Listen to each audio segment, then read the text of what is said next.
జై గురుదత్త. శ్రీ గురుభ్యో నమ. అందరికీ నమస్కారం. అనంత భక్తి ఛానల్కి స్వాగతం. ఆ దత్తాత్రేయుని కృపాకటాక్షములు మనందరి మీద ఉండాలని కోరుకుంటూ శ్రీ గురు చరిత్రలోని జ్ఞానకాండం నందు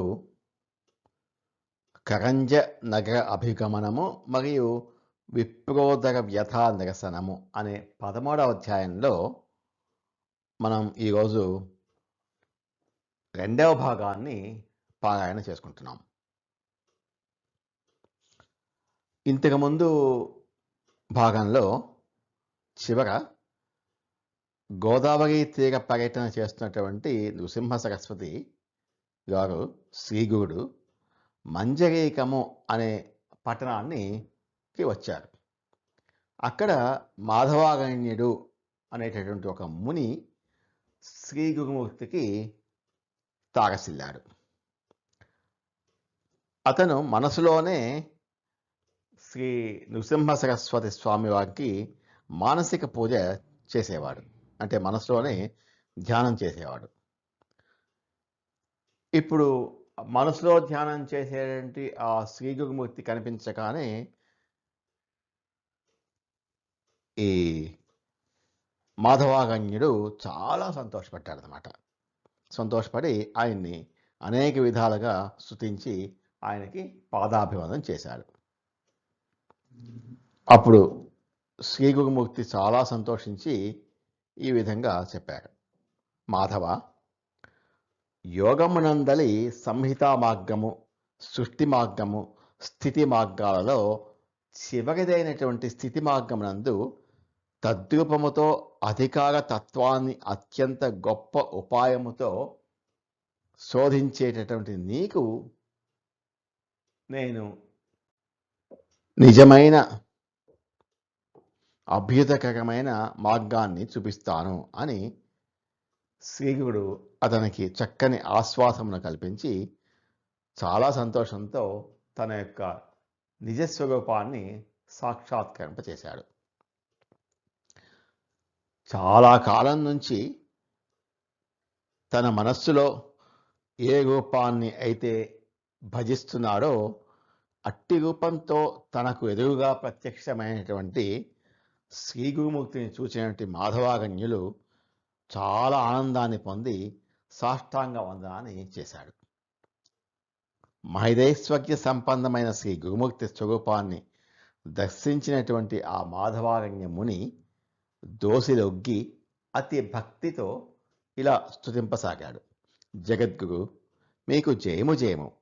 నేటి వరకు నేను మానసికంగా హృదయనందు మాత్రమే ధ్యానించుచున్నటువంటి మీ యొక్క దివ్య శ్రీ చరణ కమలములను నేటికి ప్రత్యక్షంగా చూడగలిగాను. ధన్యుడనయ్యాను. లోకులకు మీకు మానవుల వలె కనిపిస్తున్నా కూడా మీరు త్రిమూర్త్యాత్మక స్వరూపులే. జగజ్యోతి స్వరూప, మీరు పరమ పురుషులు. విశ్వమును తరింపచేయుటకే భూలోకంలో మీరు అవతరించారు. మమ్మల్ని కృతార్థులను చేయుట కొరకే మీ దివ్య శ్రీచరణాలను దర్శింపచేశారు అని అనేక విధాలుగా ఆ మాధవారణ్యుడు శ్రీ గురుమూర్తిని స్తుతించాడు. శ్రీ స్వామివారు చాలా ఆనందంతో చక్కని ఓదార్పు మాటలను ఇలా చెప్పాడు: నాయన, నీకు మంత్రసిద్ధి కలిగింది. నిశ్చయంగా నీకు సద్గతి లభిస్తుంది. నీవు నిత్యము శ్రీ నృసింహస్వామి ధ్యానిస్తూ మానసిక పూజ చేస్తున్నావో ఆ మూర్తినే ఇప్పుడు నీ ముందు ప్రత్యక్షంగా సాక్షాత్కరింప చేసుకున్నావు. దీంట్లో ఎటువంటి అతిశయము లేదు అని ఆ మాధవారణ్యుణ్ణి అనుగ్రహించాడు స్వామి. వెంటనే శ్రీగురుడు శిష్య సమేతుడై బయలుదేరి గోదావరి తీరంలో కల వాసర అనే బ్రహ్మక్షేత్రానికి వచ్చాడు. ఈ గంగా తటాక యాత్రయందు శ్రీగురుడు సమస్త శిష్యులతో కలిసి గంగా స్నానం చేస్తూ ఉంటే అక్కడికి ఒక బ్రాహ్మణుడు వచ్చాడు. ఆ బ్రాహ్మణుడు ఉదరస్సులతో తీవ్రంగా బాధపడుతున్నాడు. నదీ తీరంలో అటూ ఇటూ దొర్లుతూ హాహాకారాలు చేస్తున్నాడు. చాలా దుఃఖిస్తున్నాడు. అంతేకాదు ఆ విప్రుడు, హా దైవమా! ఇక నేను జీవించి ప్రయోజనం లేదు. ఈ నదిలో దూకి నా ప్రాణాలను వదిలివేస్తాను అని ఆత్మహత్య చేసుకోవటానికి ప్రయత్నిస్తున్నాడు. అపరిమితమైన ఉదరసులతో ఆ బ్రాహ్మణుడు నిత్యము ఉపవాసాలు ఉండేవాడు. ఒకవేళ ఎప్పుడైనా భోజనం చేస్తే అది అతనికి ప్రాణాంతకమే అయ్యేది. కాబట్టి ఉదరశూలకు భయపడి ఆ బ్రాహ్మణుడు ఎప్పుడు పలహారాన్ని మాత్రమే భుజించేవాడు. అన్నంతో అతనికి ద్వేషం కలిగింది, ద్వేషం ఏర్పడింది. అన్నమును భుజించుట కంటే ప్రాణములను వదిలివేయటమే మంచిది అని అతడు తలంచాడు. ఒక నెలకో ఒక పక్షానికో ఏదో ఒకసారి ఇతరుల బలవంతం పెడితేనో లేక తన యొక్క ఇచ్ఛతోనో అన్నాన్ని భుజిస్తే వెంటనే ఉదరశూల అతనికి ప్రారంభమయ్యేది. ఈ విధంగా అతడు ఎంతో కాలం నుంచి తీవ్రమైన పీడకు గురి అవుతున్నాడు. అప్పుడే ఆ ఊరిలో నవరాత్రోత్సవాలు జరిగినవి. నవరాత్రోత్సవాలు అయిపోయింది. చివరి మహానవమి రోజున కమ్మని భోజనాన్ని వడ్డించారు. అయితే అప్పటికి అతను భోజనం చేసి ఒక నెల గడిచిపోయింది. భోజనం చేస్తే అతనికి ఉదరశూల రావటం ఖాయం. అది తెలిసి కూడా ముష్టాన్నాన్ని ఎదురుగా చూసి ఆవు రావుమని కడుపాగా ఆ బ్రాహ్మణుడు ఆ భోజనాన్ని భుజించాడు. దాని ఫలితంగా తీవ్రమైన ఉదరశూల ప్రారంభమైంది. ఆ బాధను భరించలేక అతడు అటూ ఇటూ దొర్లుచూ మెలికలు తింగుతున్నాడు. నొప్పికి తాళలేక ఆ బ్రాహ్మణుడు వెంటనే గంగలో దూకి ప్రాణాలను విడిచిపెట్టాలి అని సిద్ధపడ్డాడు.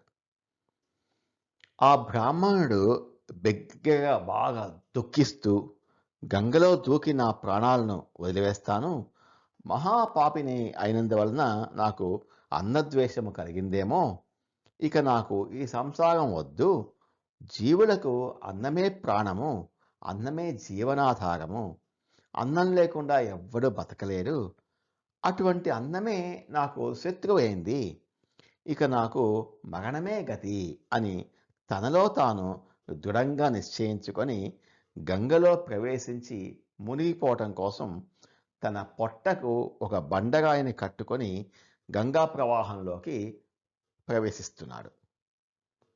అప్పుడు మనస్సులో భగవంతుడిని ఇలా స్మరించుకుంటున్నాడు. భగవంతుడా, నేను ఈ భూమికి భాగమయ్యాను. నేను ఏనాడు పరోపకారం చేయలేదు. అన్నము, దానాలు ఇటువంటివి కూడా చేయలేదు. ఈ జన్మలో నేను పుణ్యం చేయలేదు.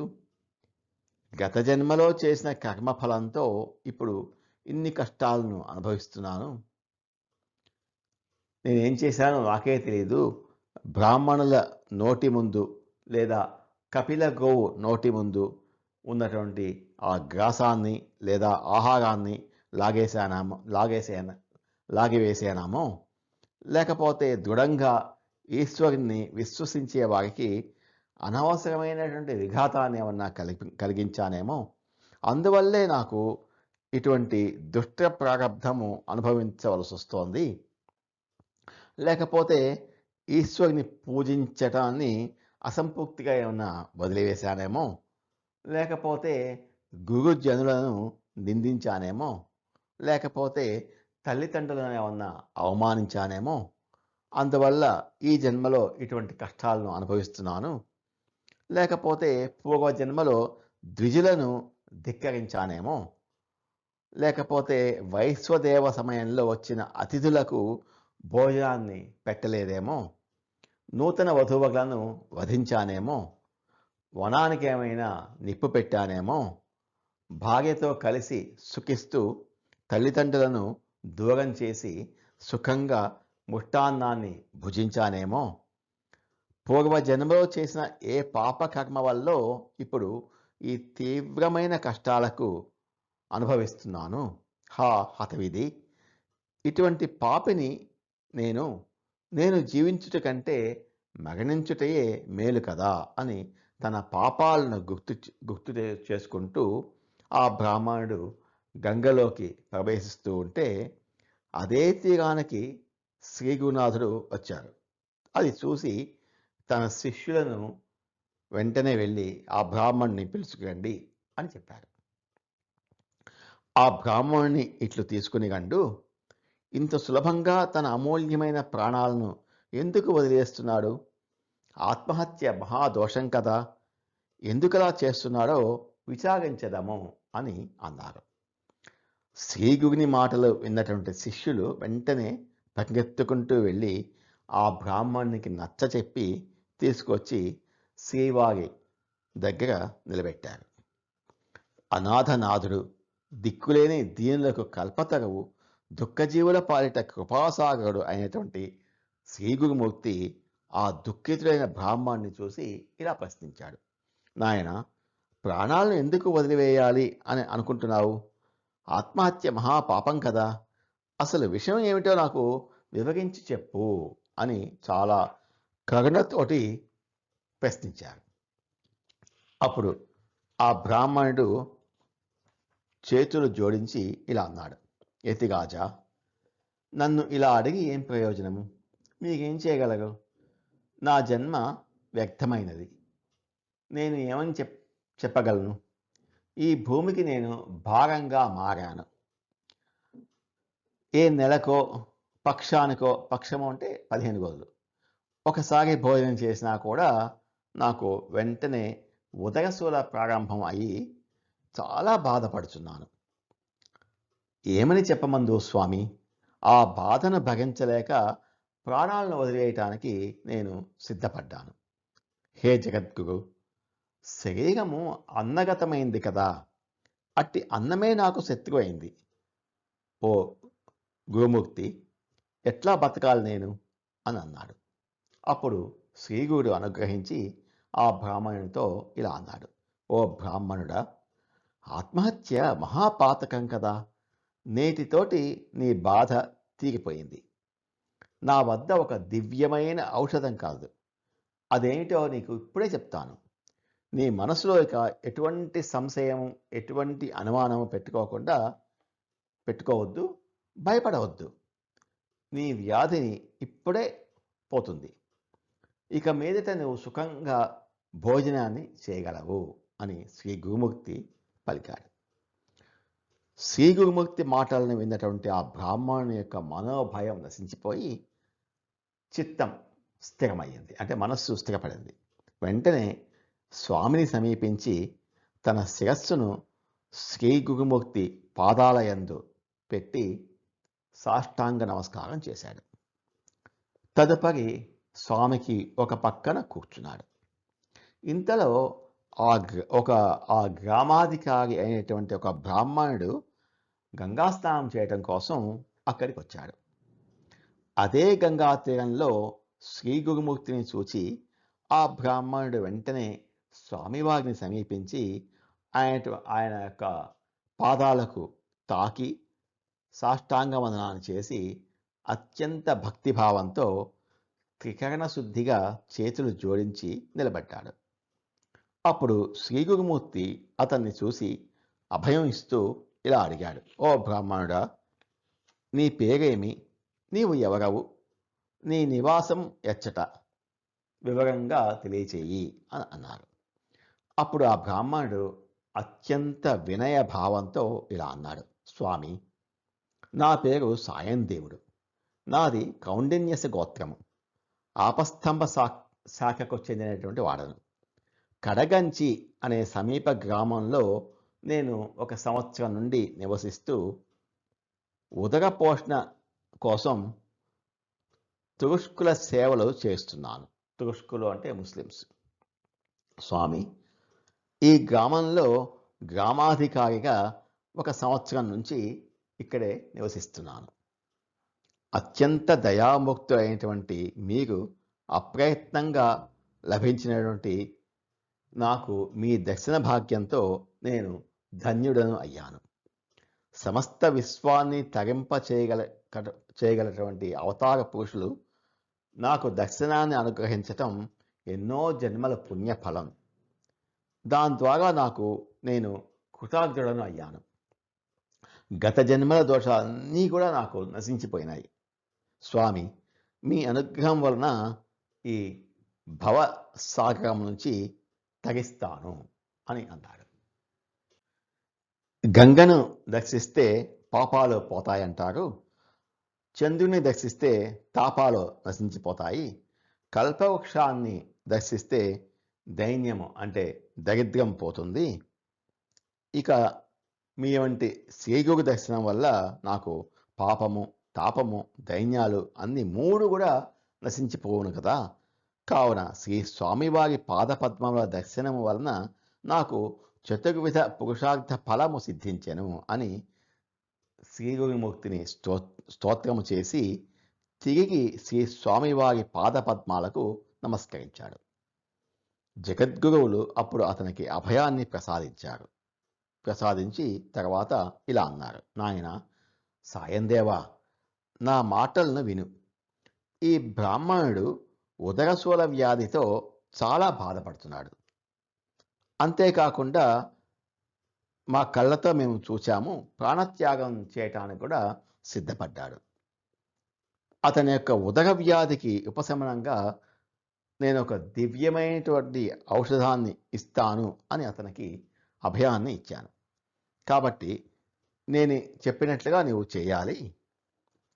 నీ ఇంటికి ఈ బ్రాహ్మణ్ణి తీసుకువెళ్ళు. అతడు చాలా ఆకలితో ఉన్నాడు. అతనికి షడ్రసోపేతమైనటువంటి ముష్టాన్నమును పెట్టు, భుజింపచేయి. అదే ఇతనికి ఔషధం. దానివల్ల ఇంతకాలం నుండి అతను వేధిస్తున్నటువంటి ఆ ఉదర శూల వ్యాధి నశించిపోతుంది అని శ్రీ గురుమూర్తి ఆదేశించాడు. అప్పుడు ఆ సాయం దేవుడు అనేటువంటి బ్రాహ్మణుడు వెంటనే భయంతో ఈ విధంగా చేతులు జోడించి ఇలా అన్నాడు. స్వామి, ఈ బ్రాహ్మణుడు నాకు తెలుసు. ఇతడు నాకు బాగా తెలుసు. ఒకవేళ ఇతనికి ముష్టాన్న భోజనాన్ని పెడితే ఇతనికి ప్రాణఘాతకం అవుతుందేమో. దానివల్ల నాకు బ్రహ్మహత్యా పాతకం సిద్ధిస్తుంది. ఎప్పుడైనా ఇతను అన్నాన్ని తిన్న వెంటనే ప్రాణాంతకమైన బాధను అనుభవిస్తూ చాలా ఏడుస్తూ ప్రాణత్యాగం చేయడానికి సిద్ధపడుతుంటాడు. కానీ ఈరోజు మీరు షడ్రసోపేతమైన ముష్టాన్నమును తినిపించమని నన్ను ఆదేశిస్తున్నారు. దానివల్ల అనుకోనటువంటి ప్రమాదం ఏర్పడితే నాకు బ్రహ్మహత్యా దోషం చుట్టుకుంటుంది కదా. స్వామి, ఎలా చేయమంటారు అని భయంతో ఆ సాయం దేవుడు స్వామివారికి విన్నవించాడు. అప్పుడు శ్రీగుడు సాయం దేవునితో ఇలా అన్నాడు. నాయన, చింతింపవలసిన పని లేదు. భయపడకు. చక్కని కమ్మని మినపగాగెలు, పాలతో సిద్ధం చేసినటువంటి పరమాన్నాన్ని మేము ఇతనికి దివ్యమైనటువంటి ఔషధంగా చెప్తున్నాము. ఇతరమైనటువంటి కమ్మనైనటువంటి భోజనాన్ని కూడా ఏర్పాటు చేసి ఈ రెండు పదార్థాలు అతనికి కడుపారగా భుజింపచేయము. వాటిని భుజించిన వెంటనే అతని వ్యాధి నశించిపోను. దీంట్లో ఎటువంటి సంశయం వద్దు. మేము అభయం ఇస్తున్నాం. కాబట్టి భయం లేకుండా వెంటనే ఈ బ్రాహ్మణ్ణి ఇంటికి తీసుకుని వెళ్ళు అని స్వామి ఆదేశించాడు. అంతటా స్వామి మాటలకు నిశ్చయం చెందినటువంటి సాయం దేవుడు స్వామివారి పాదాలను నమస్కరించి ఇలా అడిగాడు. స్వామి, నా యొక్క మనవిని ఆలకింపుడు. దయతో మీరు కూడా మా ఇంటికి విచ్చేసి మా భిక్షను స్వీకరింపగలరు అని దీనంగా ప్రార్థించాడు. అందుకు శ్రీగురునాథుడు వెంటనే అంగీకరించాడు. కుంటివాని ఇంటి ముందుకు గంగాదేవి పరిగెత్తుకుంటూ వచ్చినట్లుగా ఈ దీనుని మనవిని ఆలకించి తమ ఇంటికి వచ్చి భిక్షను స్వీకరిస్తాను అని అనుగ్రహించినటువంటి శ్రీవారి కరుణకు ఉబ్బిపోయి అత్యంత ఆనందంతో సాయం దేవుడు వెంటనే ఇంటికి పరిగెత్తుకుంటూ వెళ్ళాడు. తర్వాత తన శిష్యులందరితో కలిసి ఉదరశూల వ్యాధి కలిగినటువంటి ఆ బ్రాహ్మణ్ణి కూడా తీసుకొని శ్రీ స్వామివారే స్వయంగా సాయం దేవుని ఇంటికి భిక్షకి వెళ్ళారు. నామధారక, అదృష్టవశాత్తుగా శ్రీ గురుమూర్తి అప్పుడు నేను కూడా ఉన్నాను. అతని ఇంటిలో ఒక అద్భుతమైన విచిత్రం జరిగింది. దాన్ని నేను కల్లాగా చూశాను. ఆ దంపతులకు గురుమూర్తి ఎడలగల భక్తి ప్రపత్తులను చూసి నేను పరవశించిపోయాను. జాకాయి అనేటటువంటి ఆ సాయం దేవుని యొక్క భార్య ఉత్తమ ఇల్లాలు, మహాపతివ్రత. వారి ఇంటిలో తన పాదములు మోపిన తక్షణమే ఆమె పరిగెత్తుకుంటూ వచ్చి మోకాళ్ళ మీద వంగి నమస్కరించి శ్రీవారిని తన ఇంటిలోనికి ఆదరపూర్వకంగా స్వాగతించింది. వారిని ఉచిత ఆసనంపై కూర్చోబెట్టి అన్ని విధాలుగా స్వామివారిని పూజించింది. పంచామృతములతో శుద్ధమైన ఉదకంతో రుద్రసూక్త మంత్రాలను పఠిస్తూ ఆ దంపతులు శ్రీ స్వామివారి పాదాలను అభిషేకించారు. శ్రీ గురుమూర్తికి షోడశోపచార విధానంగా పూజించారు. అదేవిధంగా శ్రీవారి శిష్యులు అయినటువంటి మమ్మల్ని అందరినీ కూడా వరుసగా కూర్చోబెట్టి వందనము చేసి మమ్మల్ని అందరినీ కూడా పూజించారు. శ్రీగురుని పూజను అత్యంత భక్తి ప్రపత్తులతో పవిత్రమైన ప్రేమ భావం ఉప్పొంగిపోచుండగా ఆ సాధ్వీమ తల్లి కడు వినయముతో ఉపచారాలు చేస్తూ పరవశత్వం పొందుతూ మిక్కిలి ప్రేమతో పూజించింది. తర్వాత అందరికీ ఉచితమైన ఆసనాలు వేసి వారి ముందు నీళ్లతో మండలములను చేసి ఆ సాయం దేవుని పత్ని అయినటువంటి జాకాయి అష్టదళ పద్మాలతో అనేక విధాలుగా ముగ్గులు వేసింది. అదేవిధంగా శ్రీ గురుమూర్తి ముందు గంధ పుష్పాక్షరాలతో ముగ్గులు వేసింది. విధిపూర్వకంగా భిక్ష కొరకే సంకల్పము చెప్పి అష్టాంగ నమస్కారము చేసి శ్రీ స్వామివారి పాదాలను పంచామృతాలతో అభిషేకించారు. తర్వాత రుద్రసూక్త పూర్వక పంచసూక్తాలను పఠిస్తూ శుద్ధ గంగాజలంతో చాలా భక్తిగా అభిషేకం చేశారు.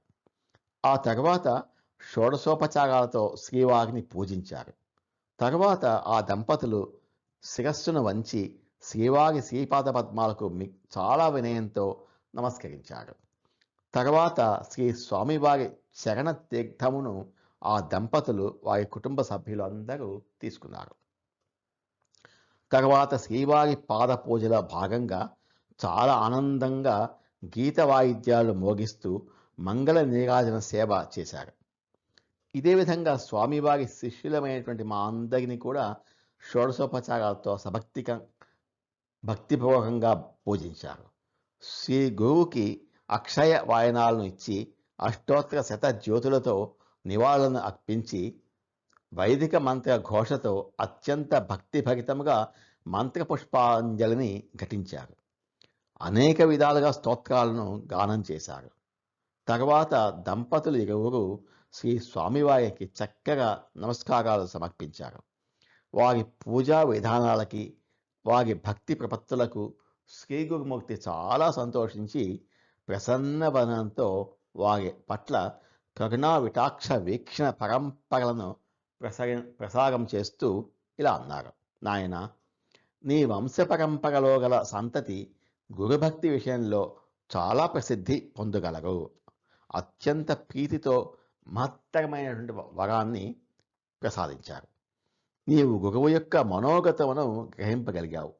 నీ వంశము పుత్ర పౌత్ర ప్రప్రౌత్రముగా అంచెలంచెలుగా నిరాటంకంగా నిరంతర వృద్ధి చెందును. మీ వంశంలోని ఒక్కొక్క తరమునకు చెందిన ప్రతి కుటుంబము సుఖ సౌఖ్యాలతో తులతూగును. అందరిలోనూ ఈ విధమైన గురుభక్తి నిండి నిబిడీకృతమగును అని ఆ బ్రాహ్మణ దంపతులను అత్యంత దయతో శ్రీ స్వామివారు ఆశీర్వదించారు. అప్పుడు వారు గురుమూర్తికి నమస్కరించి విస్తళ్లను అమర్చారు. నానా విధములైన పిండి వంటలను, మినప గారెలను, పాలతో చేసిన మధురాన్నమును, చక్కని పాయసమును, 8 రకముల పరమాన్నమును, అనేక విధములైనటువంటి శాకములను, పచ్చళ్లను చక్కగా శాస్త్రీయంగా అణకువగా వడ్డించారు. శ్రీ గురుమూర్తి ప్రీతితో వాటిని భుజించారు. ఇక ఉదరశూల వ్యాధితో బాధపడుతున్నటువంటి ఆ బ్రాహ్మణుడు అంతటి షడ్రసోపేతమైన ముష్టాన్నాన్ని తన ముందు చూసి గురువాక్యమందు దృఢమైన విశ్వాసంతో కడుపు నిండుగా భోజనం చేసి కమ్మని తేన్పులు చేశాడు. శ్రీ గురుమూర్తి యొక్క అపారమైన కృపామయ దృష్టితో ఆనాటి ఆహారమే ఒక దివ్య ఔషధంగా మారి అతని యొక్క వ్యాధి నశించిపోయింది. లోహమునకు పరసవేది తగిలిన వెంటనే ఎలా అయితే బంగారంగా మారుతుందో అలా శ్రీ గురుమూర్తి యొక్క దర్శనమైన తర్వాత ఆది వ్యాధులు ఎట్లు నిలిచి ఉండగలవు? ఆశ్రిత జనరక్షకులైన గురుమూర్తి శరణాగతులను కరుణామయ దృష్టితో రక్షించును. సూర్యుడు ఉదయించగానే అంధకారం నశించిపోయినట్టుగా ఎవరికి శ్రీ గురుమూర్తి యొక్క కృప లభిస్తుందో వారు గృహంలో దైన్యము ఎట్లు నిలవగలుగును? అట్లే శ్రీ గురునాథుడు శిష్యులందరితో కలిసి భోజనాన్ని చేసి సాయం దేవుడనే బ్రాహ్మణ దంపతులను వారి పరివారాన్ని తరింపచేశారు. ఆనాడు ఆ గృహమునందు ఆనందమే శివమయంగా మారి తాండవము చేసెను అని చెప్పుట గొప్ప కాదు. చూచిన వారందరూ కూడా ఆశ్చర్యపోయారు. అక్కడ ఘటించిన అద్భుతాన్ని నివ్వెరపోయి చూశారు. జనులందరూ అత్యాశ్చర్యములకు లోనై బ్రాహ్మణునకు విషముగా మారి శత్రువుగా బాధించినటువంటి ఆ అన్నమే గురుమూర్తి యొక్క కృప వలన దివ్య ఔషధంగా మారి అతని యొక్క వ్యాధి నశింపచేశాడు కదా అని అత్యద్భుతంగా చెప్పుకున్నారు. సిద్ధుడు నామధారికతో ఇలా పలికాడు: ఎవరి యందు శ్రీ గురుని కృప కలుగుతుందో వారి యొక్క జన్మ జన్మాంతర పాపరాశి సమస్తము నశించిపోవును. వారి దేహమునందు వ్యాధులు అనేవి ఎంతమాత్రం ఉండక ఆరోగ్యవంతమైన శరీరము సిద్ధించును అని అన్నారు. గంగాధర నందనుడైన సరస్వతి విస్తరించి చెప్పుచున్నటువంటి ఈ కామధేను అయినటువంటి గురు చరిత్రాన్ని శ్రోతలందరూ ఏకాగ్ర చిత్తంతో వినగలరు. ఎవరు దీన్ని అత్యంత భక్తిభావంతో వినెదరో పఠించెదరో వారి ఇంటిలో వారి ఒంటిలో ఎట్టి వ్యాధులు ఉండవు. వారందరూ సర్వసౌఖ్యాలను అనుభవిస్తారు. ఇది సత్యము, సత్యము, సత్యం, ముమ్మాటికి పరమసత్యం. శ్రీ గురు చరిత్ర జ్ఞానకాండంలో కరంజ నగర అభిగమనము మరియు విప్రోదర వ్యథా నిరసనము అనేటటువంటి ఈ 13వ అధ్యాయం సమాప్తం. జయ గురుదత్త. శ్రీ గురుదత్త. నమో భగవతే వాసుదేవాయ. ఏతత్ ఫలం శ్రీ గురుచరణారవిందార్పితమస్తు. స్వస్తి.